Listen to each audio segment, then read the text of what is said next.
This is the story of how one car became the ultimate symbol of nostalgia for an entire era of American prosperity and cultural confidence. The 1966 Ford Thunderbird convertible represents the intersection of automotive engineering, economic abundance, and personal freedom at a moment when all three reached their peak, creating what we now recognize as the definitive personal luxury car of the mid-century American dream. Welcome to Retro Quartett, where we explore how cars reflect the decades that created them. Today, we're examining the 1966 Ford Thunderbird, not just as a machine, but as a cultural artifact that captured mid-century American life in metal, glass, and chrome, becoming a nostalgic touchstone for everything we remember about the optimistic 60s. From 1964 to 1966, Ford built the fourth-generation Thunderbird at its Wixom assembly plant in Michigan, and the 1966 model embodied the luxury of mid-century American design while staying powerful and confident on the road.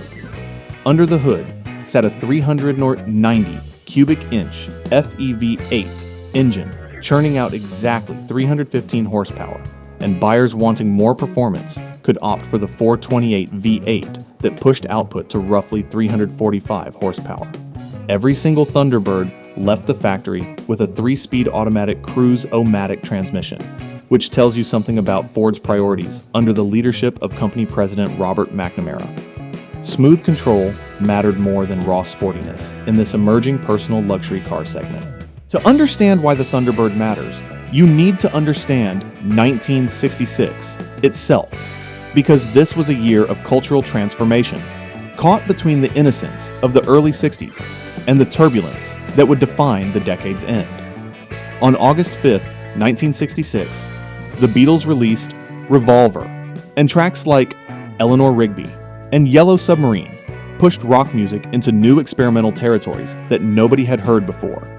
The Beach Boys answered with Pet Sounds, Brian Wilson's masterpiece that featured God Only Knows, and Wouldn't It Be Nice, songs that captured the California dream that cars like the Thunderbird represented. Television was experiencing its own revolution that year. Star Trek premiered on NBC and introduced Captain Kirk and the USS Enterprise to living rooms across the nation, while Batman with Adam West brought pop art sensibility to prime time in a way that felt completely new.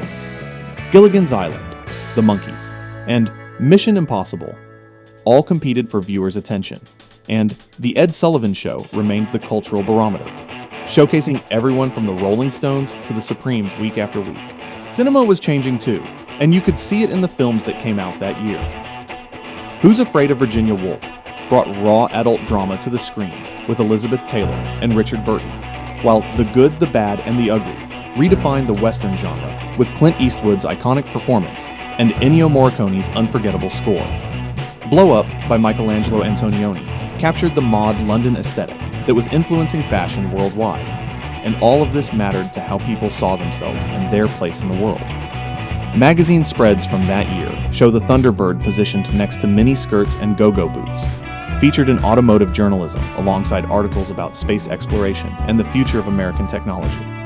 The car was threaded through this cultural tapestry, representing the aspirations of a generation that believed the future held unlimited promise.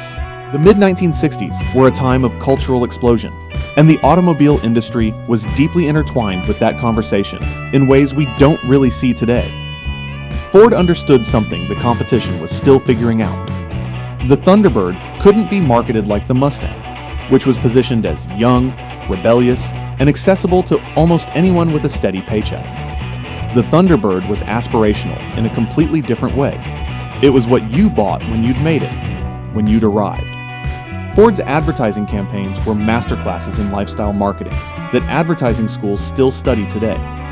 The tagline, "Unique in all the world," positioned the Thunderbird not just as a car, but as an exclusive experience that separated you from everyone else on the road. One of their most memorable campaigns asked, "Where did you go on your honeymoon?" connecting the car directly to life's most romantic moments. Advertisements featured the Thunderbird at country clubs, outside sophisticated restaurants, parked in front of modern architectural homes that represented the pinnacle of mid-century design and everything it stood for. Magazine spreads showed the Thunderbird alongside the era's luxury items, and that list tells you who Ford was targeting. Hi-fi stereo systems by Fisher and Marantz. Polaroid cameras capturing instant memories. Color televisions broadcasting the future in vivid hues. The message was clear and deliberate. The Thunderbird belonged in a world of modern convenience, technological innovation, and refined taste. The car's design became iconic in ways that transcended the automotive world. Those distinctive sequential taillights, introduced in 1964, were unlike anything else on the road and made the car instantly recognizable from behind. The long hood, formal roofline on the hardtop, and elegant proportions meant that when Americans thought of personal luxury, they thought of the Thunderbird. The convertible model added another dimension that hardtops simply couldn't match. With the top down, you weren't just driving. You were part of the landscape, experiencing California coastlines, mountain highways, and urban boulevards with an openness that made every trip feel like freedom itself. This was the American dream on four wheels, visualized and packaged for anyone who could afford the price of admission. Music was woven into the Thunderbird experience in ways that defined how people remember the car today. Turn on the AM radio dial in 1966, and you'd hear Motown dominating the airwaves. The Supremes, You Can't Hurry Love. The Temptations, Ain't Too Proud to Beg.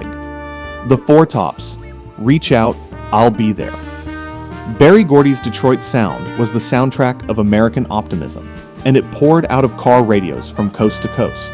The British invasion was still in full force too, which meant flipping the dial would land you on the Rolling Stones' I Can't Get No Satisfaction from the previous year, still getting airplay, because some songs just wouldn't die. New hits like Paint It Black showcased the Stones' darker edge, while the Kinks, The Who, and The Animals fought for chart positions and radio time. Surf music had passed its peak by 1966, but it still resonated in Southern California, where the Beach Boys mattered more than anywhere else. Pet Sounds represented Brian Wilson's growing artistic ambition in ways that went beyond just singing about cars and girls, because he was creating lush, complex arrangements that elevated pop music to art.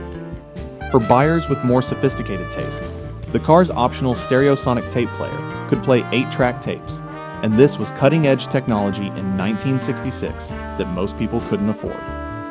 You could bring your entire music collection with you, curated to match your mood and destination. Frank Sinatra's Strangers in the Night, Herb Alpert and the Tijuana Brass, or early Bob Dylan for more introspective drives when you wanted to think instead of just cruise. The Thunderbird's cabin was acoustically designed for comfort in ways the cheaper cars couldn't match.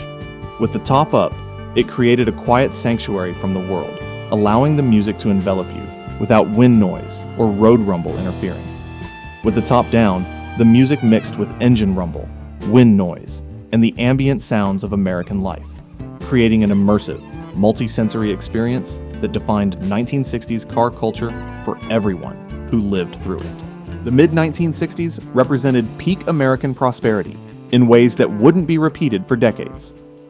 The post-war economic boom was in full swing, with unemployment low and consumer confidence high, and the GI Bill had created an educated middle class that was transforming the American landscape with every paycheck they brought home.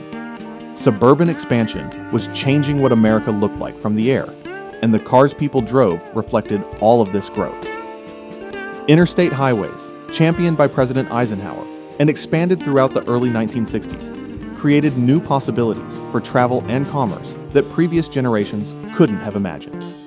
The American road trip became a cultural institution during these years, and you could see it everywhere. Families loading up station wagons for cross-country adventures, young couples cruising in convertibles, businessmen navigating between cities in comfort and style. The Thunderbird fit perfectly into this world of expanding possibilities because it knew exactly what it wasn't trying to be. It wasn't a practical family car. That's what the Country Squire wagon was for.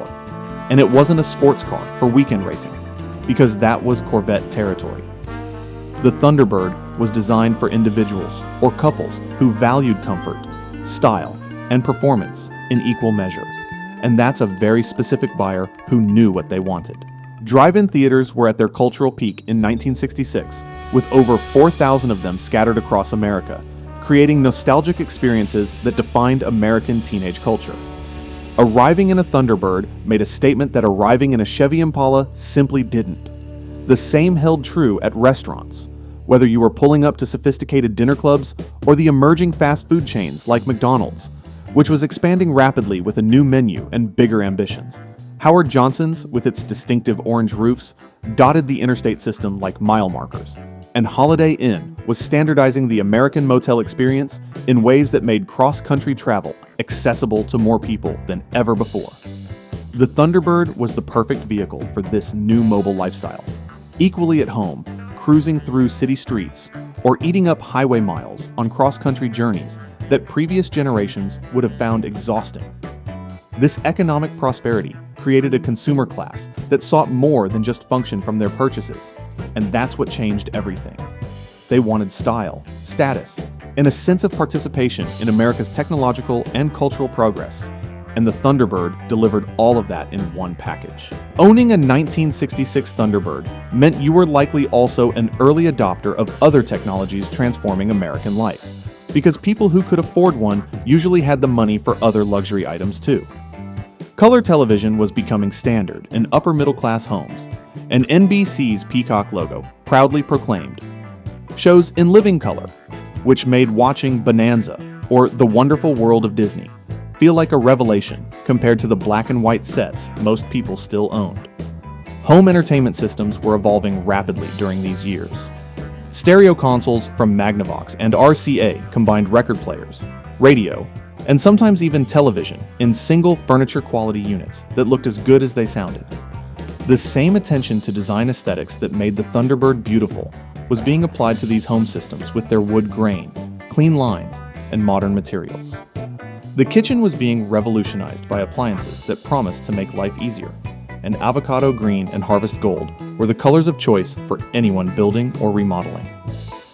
General Electric, Westinghouse, and Frigidaire were introducing refrigerators with ice makers, self-cleaning ovens, and dishwashers that saved time and made suburban entertaining easier for hosts who wanted to impress their guests. The Thunderbird didn't exist in isolation, and looking at what it competed against tells us a lot about what made it special.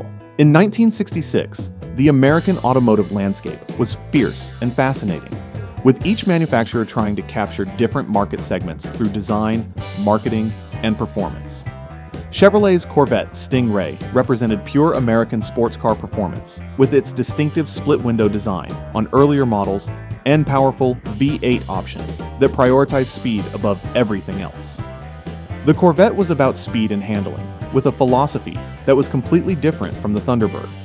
Raw, focused, and uncompromising in ways that appealed to a younger, more aggressive buyer.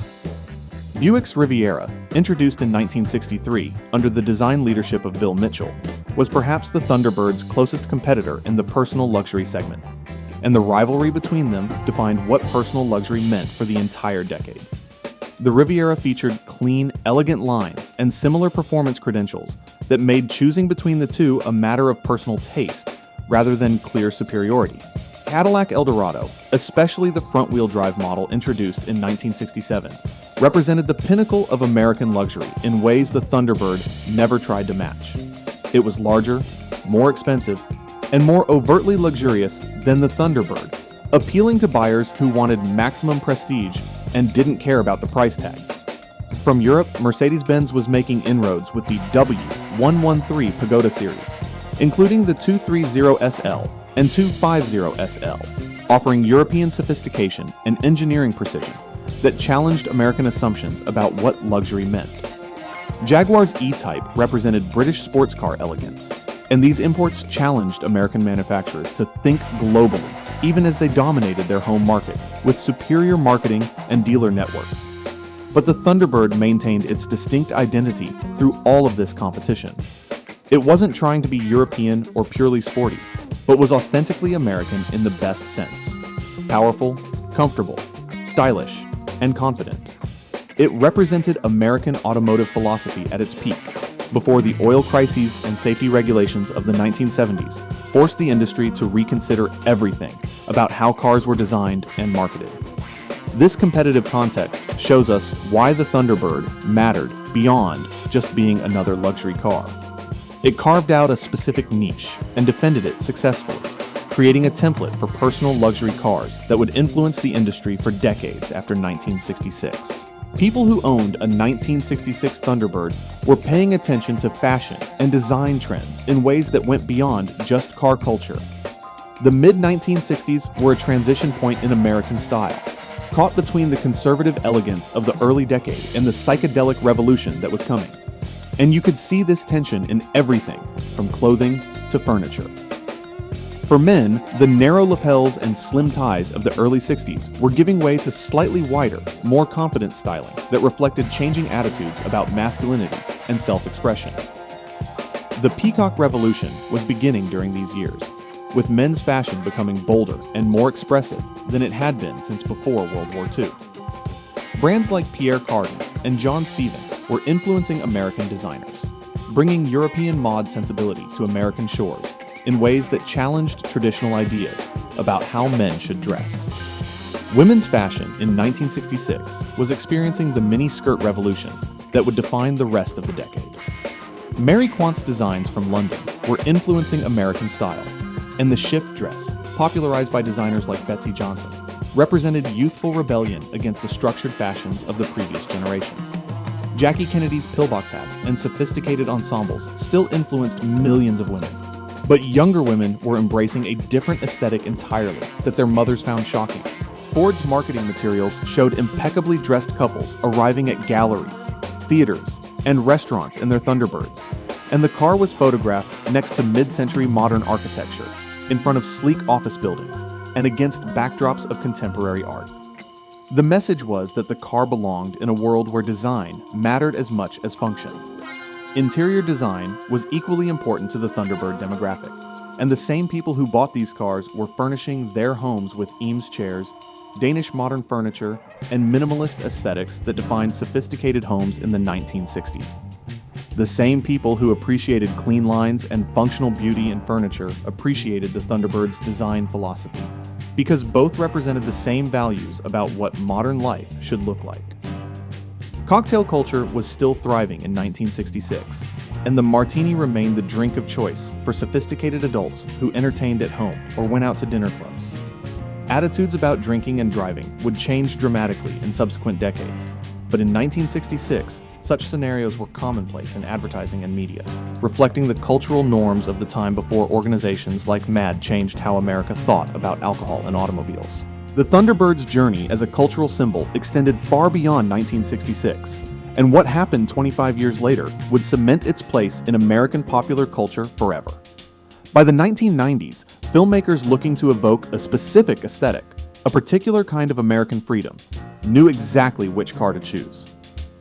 In 1991, director Ridley Scott's Thelma and Louise brought the 1966 Thunderbird convertible into American consciousness as a symbol of rebellion and liberation, and the specific car they chose was a Tahoe turquoise convertible that became as iconic as the actresses driving it. Susan Sarandon and Gina Davis played two women who embark on what starts as a weekend getaway, but transforms into a journey of self-discovery and defiance that resonated with audiences in ways nobody predicted. The Thunderbird in that film wasn't just transportation, but functioned as a third character in the story. The car represented freedom from conventional constraints, the open road as possibility, and the American West as a space of transformation where anything could happen. Every frame with that Tahoe turquoise convertible became iconic in ways that went beyond just good cinematography, and the image of the car sailing off the cliff at the Grand Canyon, frozen in midair, became one of cinema's most memorable endings.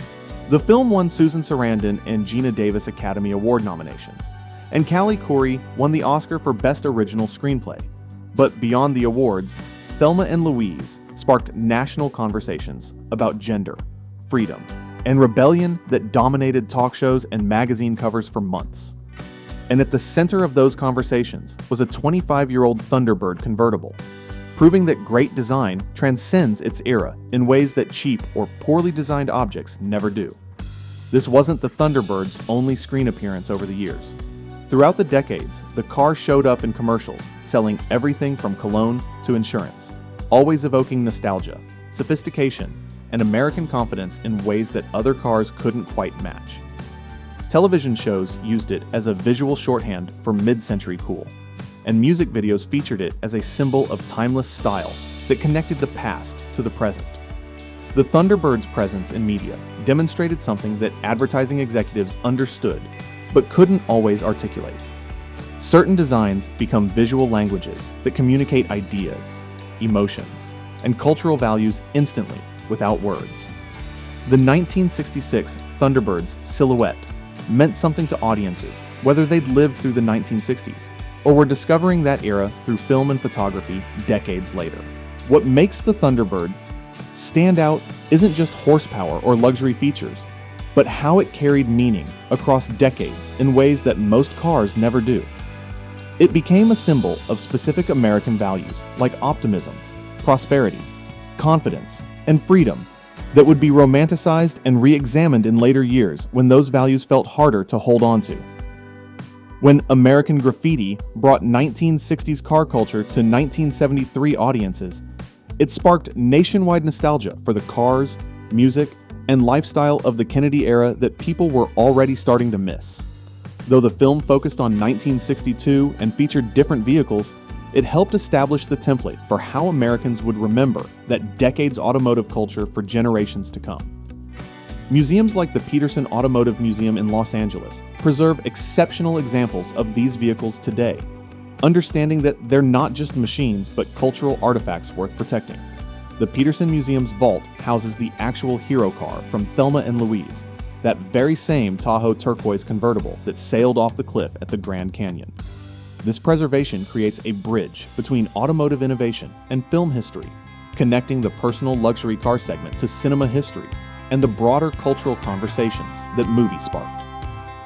The collector market for 1966. Thunderbird convertibles remained strong decades after production ended. Well-maintained examples, especially in original or correctly restored condition, command significant prices at auctions and private sales. But beyond monetary value, these cars represent a connection to a specific moment in American history, when the future seemed bright, technology was liberating, and the open road stretched endlessly toward possibility. This preservation matters because it allows new generations to understand not just what the car was, but what it represented to the people who bought it, drove it, and invested it with meaning. The Thunderbird becomes a teaching tool, a way to understand American culture, economics, and values at a specific moment in time when those three things aligned in ways they rarely do. The 1966 Thunderbird represents a specific inflection point in American automotive and cultural history that becomes clearer the further we get from it. It arrived at the peak of post-war prosperity, before the social upheavals of 1968, before the oil crises of the 1970s, before safety and environmental regulations would fundamentally change how cars were designed and marketed. The 1966 model captures American automotive design at its most confident and optimistic, embodying beliefs that would seem naive just a few years later. There was a belief that cars could be powerful, luxurious, and beautiful without compromise. And there was faith that technology and design could combine to create objects of genuine aesthetic and cultural value that would last forever. Later Thunderbirds would chase different markets and embody different philosophies as times changed. The 1970s models grew larger and more formal, trying to compete with Cadillac, rather than stay true to the original vision. The 1980s brought downsizing and aerodynamic design as fuel economy became a priority nobody could ignore. The 2002 to 2005 retro revival attempted to capture the essence of the original 1955 to 1957 two-seater Thunderbirds, meeting with mixed success in a market that had moved on. But the 1966 convertible, with its long hood, sequential taillights, and elegant proportions, remains the quintessential personal luxury Thunderbird in most people's minds. It exists in our collective memory as a symbol not just of automotive design, but of an entire era's aspirations and achievements. Everything people in the mid-1960s believed about themselves and their country. The Thunderbird's story is inseparable from the broader American story of the mid-1960s, and you can't really understand one without the other. It was built during a time of economic expansion, cultural confidence, and technological optimism that would be shaken by events nobody saw coming. It reflected the values and aspirations of its buyers, people who had worked hard, achieved success, and wanted a vehicle that matched their accomplishments and aspirations. When we see a 1966 Thunderbird today at a car show, in a classic car parade, or beautifully restored and cruising down a summer highway, we're seeing more than just a machine. We're seeing 1966 itself. The music, the fashion, the optimism, the cultural confidence that defined those years. We're seeing the dreams of designers, engineers, and marketers who believed they were creating something special that would last beyond their own lifetimes. We're seeing the desires of buyers who wanted more than transportation. They wanted style, status, and a connection to the broader American narrative of progress and possibility that defined the post-war era. The Thunderbird reminds us that consumer products are never just functional objects, no matter how much we might pretend otherwise. They carry cultural meaning, reflect economic conditions, and express the values of the societies that create them in ways that historians study decades or centuries later. This is why the Thunderbird matters beyond its technical specifications or production numbers. It serves as a time capsule, preserving not just the automotive technology of 1966, but the entire cultural moment in ways that words alone never could.